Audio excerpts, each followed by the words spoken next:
that was being given to them by the caretaker. The caregiver was doing everything she was told to do, but she was holding them and talking to them and loving them, and so right there, that's kind of a faith. That's kind of a healing by touch. I don't know if it's the same exact thing, right? Mm-hmm. Our next guest is Andrew Himmel. He has written a book called The Reluctant Healer. It is a novel, but it does explore something pretty amazing. The idea that you could heal somebody with some kind of universal energy or faith energy or something of that sort.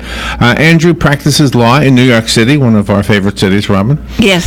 He's a founding partner of Himmel and Bernstein, LLP. He worked in book publishing, and that makes sense. He's the author of The Reluctant Healer, and it also says here that his wife, Michelle, is a universal energy healer. So I'm glad I was put in my place before I had this conversation.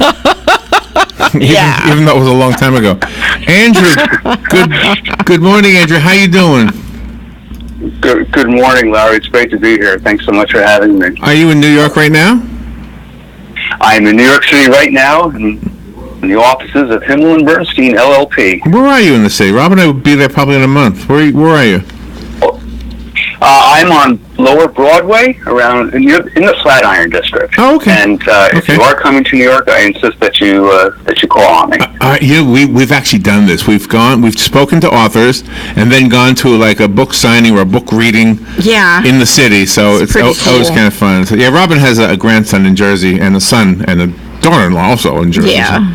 So we get up. Oh, fantastic. So thank you for being on the air with us. So tell me about the book first, and then we want to explore the topic. Sure. So the novel is about a somewhat conventional young attorney named Will, and he's working as a mid-level associate in a large New York City law firm.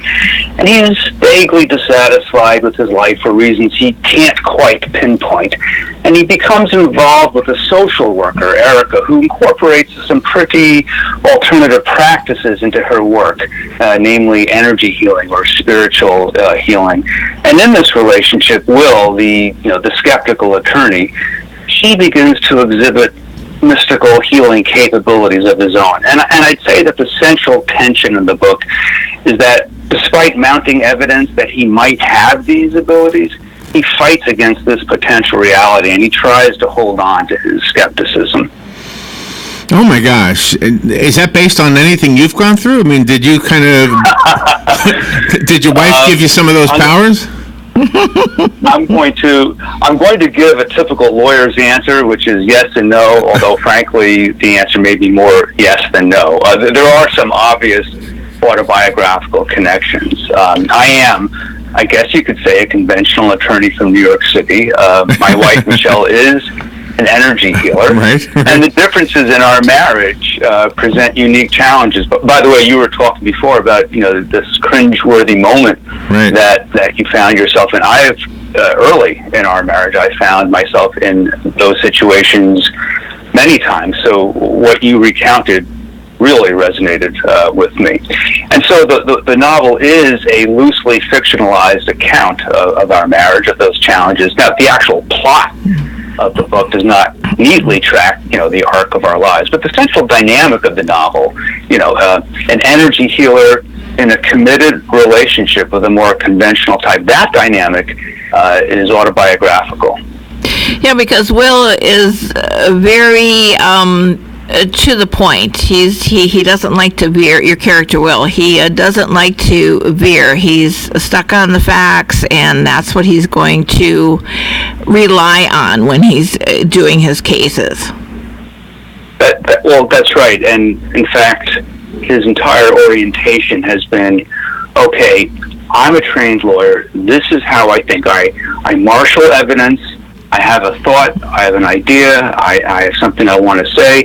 Before I say it, before I express it, I'm going to back it up with evidence. Now, on one level, that sounds fine, but that can be pretty constricting. It holds you back from having certain flights of imagination. And I have to be honest, I draw a lot of this from my own life. I am that attorney. I am that person who is logical and to the point, as you say, Robin.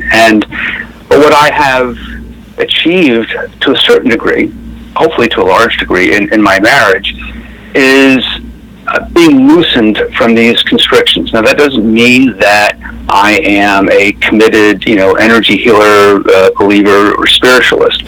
But what it does mean is that I've made a great deal of movement in being respectful to faith healers, to energy healers, listening to what they have to say. We don't know everything. And again, have to believe everything that you hear. But it does mean that you have to suspend your skepticism to a certain degree and at least accept the proposition. You don't know everything. Be open. The results might surprise you. And that skepticism, isn't that kind of part of the job of an attorney? Because you have people wanting you to believe them, and whether they admit that they're lying to you or not, I mean, you have to be kind of like a police officer. You got to be very, very skeptical. I mean, that's got to be part of the job, right? That's a really great point, and it's a particularly great point in this context because it describes me, and it probably describes a lot of people, but I'll just limit it to myself because I know myself. Yes, my job is to be skeptical. It is to be doubtful. It is to question, and sometimes not pleasantly. Now, there's a really fine line. It's okay to be skeptical if you're skeptical in the pursuit of being open-minded. Skepticism doesn't always have to be negative. It could be, okay, I'm trying to see both sides of it. But an attorney sometimes takes skepticism into a different direction, and the direction they put it to is, I disbelieve you. At least that's my default position. I'm not saying I can't be convinced, but my default position is I don't trust what you're saying, I don't believe what you're saying, and I'm going to poke holes in it. Mm-hmm. That might work sometimes in the legal setting. In the interpersonal setting and just understanding life in general, there are some drawbacks with that. But you are also a humorist. And that's what makes this a fun read as well as something serious. You really do have a great marriage between the two emotions. Well, thank you for that. And it's a tricky balance. It's a tricky balance in my life, and it was a tricky balance in this book. I think the easiest thing in the world to do would be to make fun of people in the alternative or spiritual world. That's not hard. That's not intellectually challenging. I didn't want to do that. First of all, that's not in my heart, and it's not within my intention. Mm-hmm. But at the same time, humor gently applied, it can be illuminating. So I've tried to push the boundaries a little bit, suggesting the limits, but also the possibilities of this different world. And I guess to one degree, I'll have to leave it to the reader to see if I struck this balance well. Mm-hmm. Were you nervous about writing your book because of the history of your wife and also your daughter being a writer? The answer to that is yes. I was nervous because I had never written a novel before. I've done a ton of writing as an attorney, but here I am. Tipping up to the line of my wife's world, and it was challenging for me because I wanted to be scrupulously honest, even though it's a novel. But I wanted the emotions that Will was going through, the doubt that he was going through, and the inner turmoil that he was going through. I wanted that to be real. To make that real, there had to be some conflict between his skepticism and the world of, well, not his wife, but in the book, his girlfriend, Erica. And so, but that, of course, treaded on the territory of our own marriage. But I will say this for my wife, she was really, in almost every respect, a critical and essential co-editor of this book. The way I wrote this book, I read every single paragraph to her. She listened, she made amazingly trenchant comments, and she didn't always agree with the direction I was taking the book, but in that tension, in that that healthy conflict, if you will, the book found a direction. And so while I was nervous, she was there every step of the way, giving me the space to say what I wanted to say, but giving me invaluable guidance as well. Well, because there's a storytelling skill also that you have. I mean, storytelling is an important part, especially if you want us, the reader, to embrace it. I think there's a lot. It's a multi-level kind of a book. And by the way, it starts feeling like.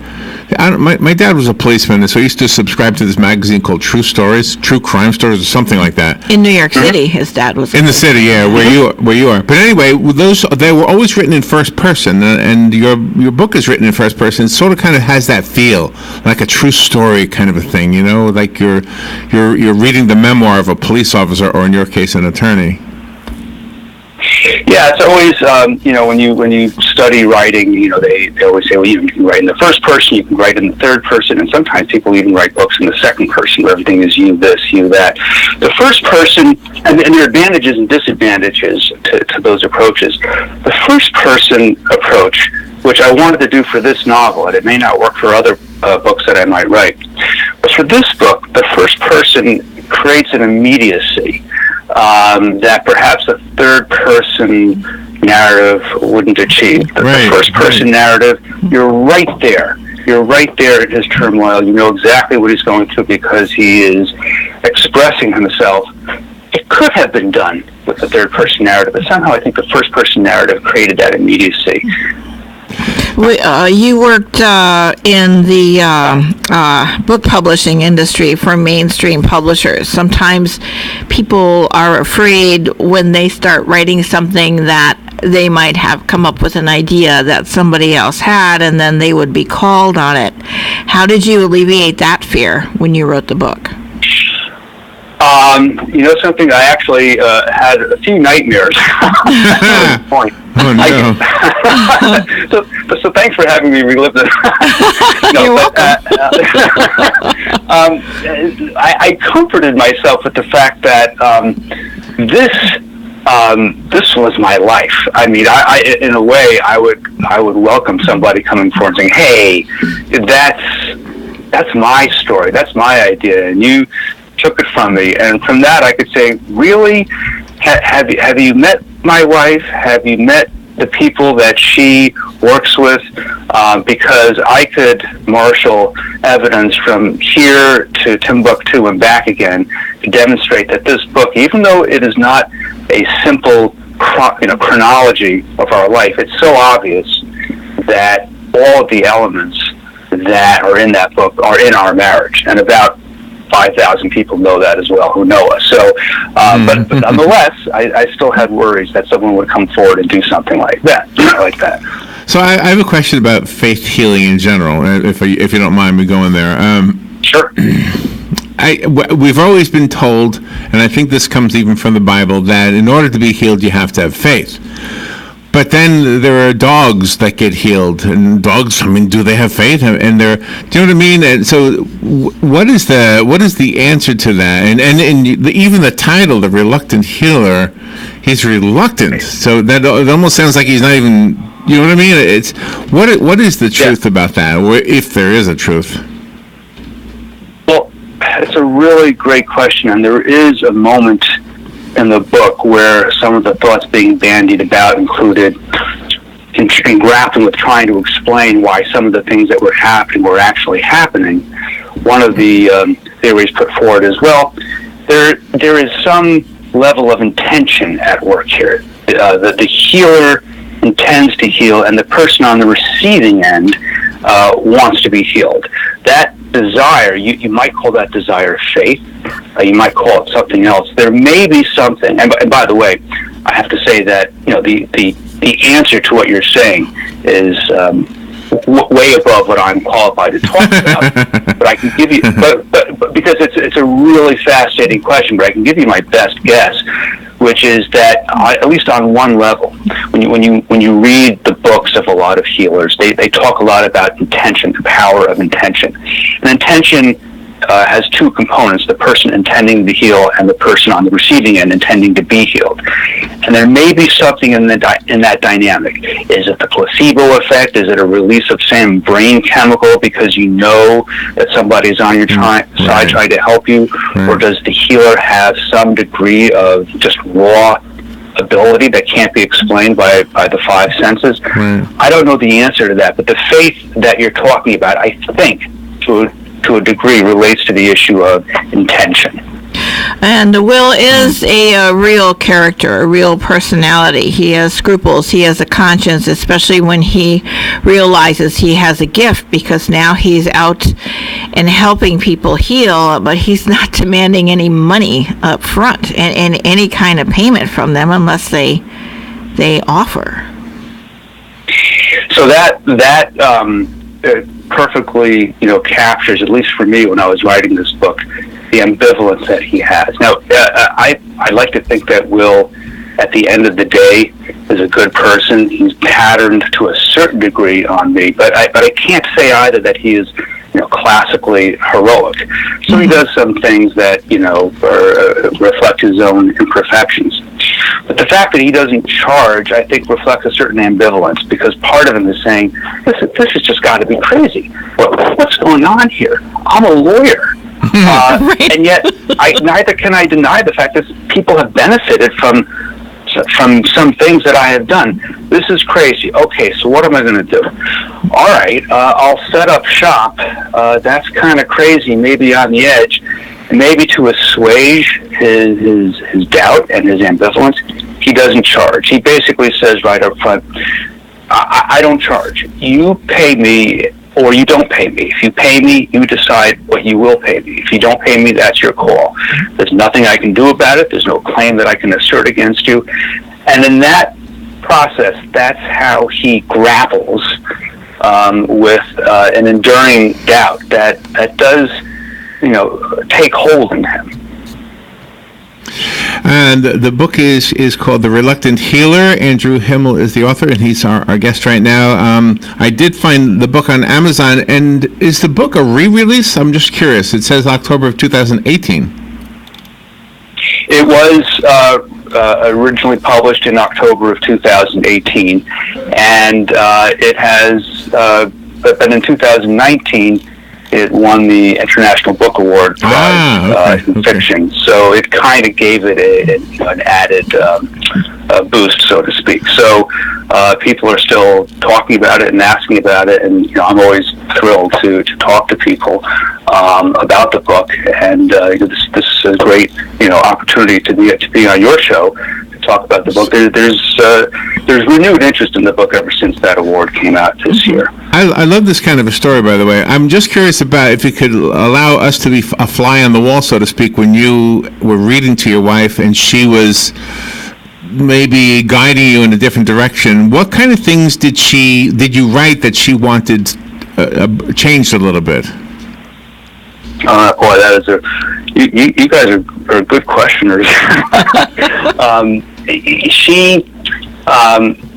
Sometimes she wanted the book to push more towards a degree of certainty about the world of energy healing, and I would push back. And that is probably the central dynamic of how we work together. But this was a very subtle process. It was never where she would say, "Oh no, you can't do that," because a healer would always have this result, or a healer would always say this or say that. She recognized that much of what was in the book was what we called going through the blender. She would tell me a lot of things about her life. She would describe to me her work with the people that she worked with, and I would put it into what we both called the blender, which means that it would come out of the blender in different form. It would have a reflection of my own ambivalence.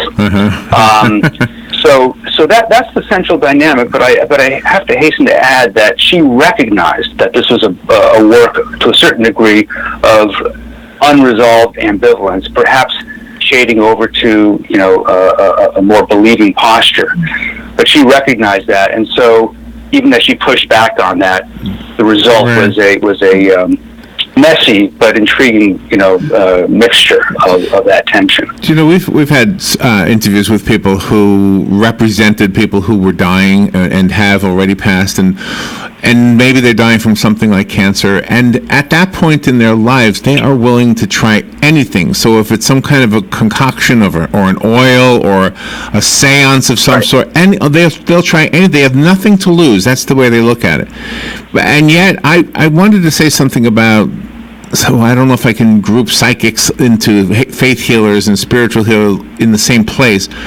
But here's what I think. Here's my conclusion, and I hope I don't enter another cringy moment here. But my conclusion is that it's real. All of it is real, but not everybody who says they can do it is real. You know what I mean? And that's the part. It's like if you go to a doctor or an attorney, there's a certificate on the wall that at least gives you some sense of comfort, you know?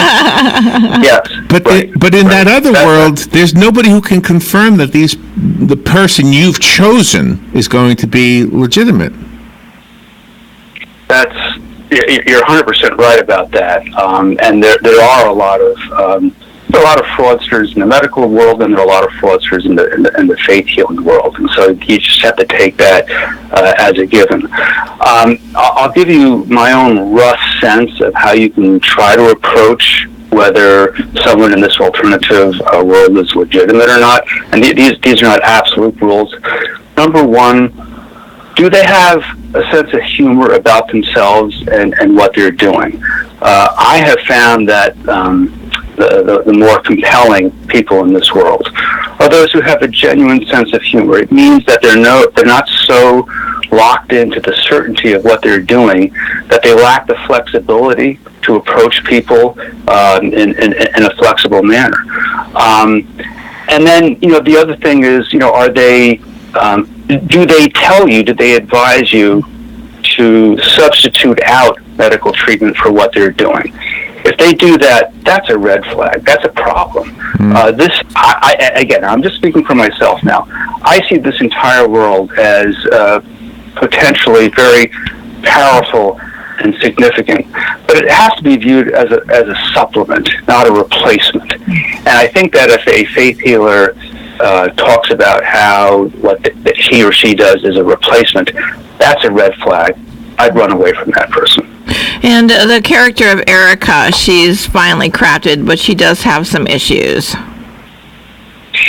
She certainly does, and a lot of people say, well, okay, Will and Erica, Andrew and Michelle. Is Erica Michelle? And I have to hasten to say no. First and foremost, Erica is not the neatest person in the world. Sounds like a trivial point, whereas my wife is extremely neat. And so people who know us know that, okay, this really wasn't meant to be just a carbon copy. And the other thing is that Erica, far more so than my wife, Erica has a certain degree of, she's a little bit on the militant side in terms of what she believes in. She's well-meaning and she cares, but there's a certain degree of, at least at certain points in the book, a certain degree of inflexibility. That does not at all capture my wife. My wife has a far sunnier outlook on life than does Erica. She's far more flexible than Erica. So that's just one of the challenges. You don't want to, at least I didn't want this novel to be nothing more than a carbon copy of our lives with a few little details changed. I wanted these characters to be real, to be different. I wanted the dynamic to be there, but I wanted them to be themselves. And certainly in the process of Michelle and I working on this book, these characters took on lives of their own. It's a wonderful read. I love it. And just Great as a story. trivial side note, I'm not telling you anything new, I would presume, because it's your name, but your name actually means man. I'm a heaven man. Right? Heaven man? Right? Correct. Heaven, right? Heaven, yes. It does mean in German. That is correct. Sometimes German people hear my name and they assume that I speak German for some reason. and Andrew means man, and Himmel means heaven, or something like that. That's right. No, you're exactly right. It means heaven or sky, or Gott in Himmel, God in heaven. Yes, that's the one German phrase I know. Well, I know that. I know Guten Himmel from my grandmother, and also I know Ich liebe dich, I love you, and do you have fleas? Yeah, that'll take you places. Yeah. That's going to be an important piece of information. All right, I found The Reluctant Healer on Amazon, and I'm guessing it's anywhere books are sold. Andrew, do you have a website you'd like to direct us to? Sure, it's andrewhimmel.com. My last name, if you speak German, you don't need this, but otherwise it's Himmel, so it's andrewhimmel.com. Very good. Andrew, well, one of these days, maybe sooner than we realize, we'll knock on your door and say, hey, what do you want, 23rd Street? I'm trying to guess where you are. I am. Yeah, I'm on 22nd Street. That's pretty good. Wow, Pretty there good. you go. Pretty good. That's impressive. All right. Please call me if you come to New York. That would be great. That would be awesome. We'd love to do that. We'll be right back. Thank you, Andrew. Broadcasting from the Paddock Mall Studios, this is WOCA, Ocala, Gainesville, The Villages, 1370 AM, 96.3 FM, The Source. Hi, I'm Brian, and I'm a comfort keeper. I spend a few hours each week caring for seniors in their homes, to lend a hand or just be there when they need me.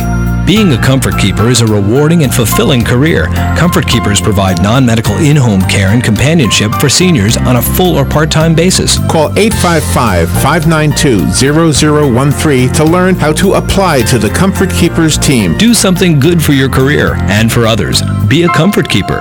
Comfort Keepers offices are independently owned and operated.